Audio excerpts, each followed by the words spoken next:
Hey guys, what's going on? It's MJQA coming to you from MassiveJoes.com. Got an interesting question been sent through this week. An interesting question we're about to address is something that's been floating around social media a lot recently, something that has been talked about in a bunch of the top fitness YouTube channels. The question is, what is amino spiking? And in particular, amino spiking with reference to protein powders. So let me break it down for you guys real simple.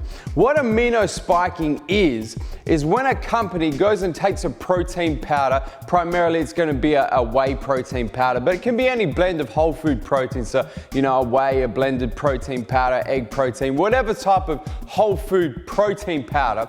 And then they go and they take free-form amino acids. So free-form leucine, free-form creatine, free-form glycine, whatever type of free-form amino acid they choose, and they go and they put that free-form amino acid in that protein powder to bump up the protein content of that protein powder. That is the definition of amino spiking. Now there's two ways to look at amino spiking, because a lot of companies actually do add free-form amino acids to their protein powder and use that as part of the marketing of the protein. So they might, you know, bump up the glutamine by adding free-form glutamine, bump up the BCAA content by adding free-form branched chain amino acids. And that is not that big a deal, because they're telling you, the consumer, that they are adding those free-form amino acids to that particular protein powder. You're made aware of that. So we don't really refer to that as amino spiking. We refer to that as reinforcing your protein powder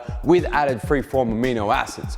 Where you start to get into the realms of amino spiking is where companies are doing that and not telling the consumer that they're doing that. And what that allows them to do is allows them to use less of the whole food protein powder. So it allows them, let's take for example a whey protein powder. They can use less of the actual whole food whey protein, bump it up with these free-form amino acids, which are in almost every case going to be a cheaper source of amino acids than the actual whey protein. They can bump it up with those cheaper form of amino acids. That's going to alter the nutritional information panel. That's going to alter the protein content of that particular product, and they're doing it at a cheaper cost, and they're not telling the consumer that they're doing that. That's what we refer to as amino spiking. It is misleading the consumer, absolutely, because you don't know with that you're getting what you're actually paying for. So guys, that is the answer to the question, what is amino spiking? Something definitely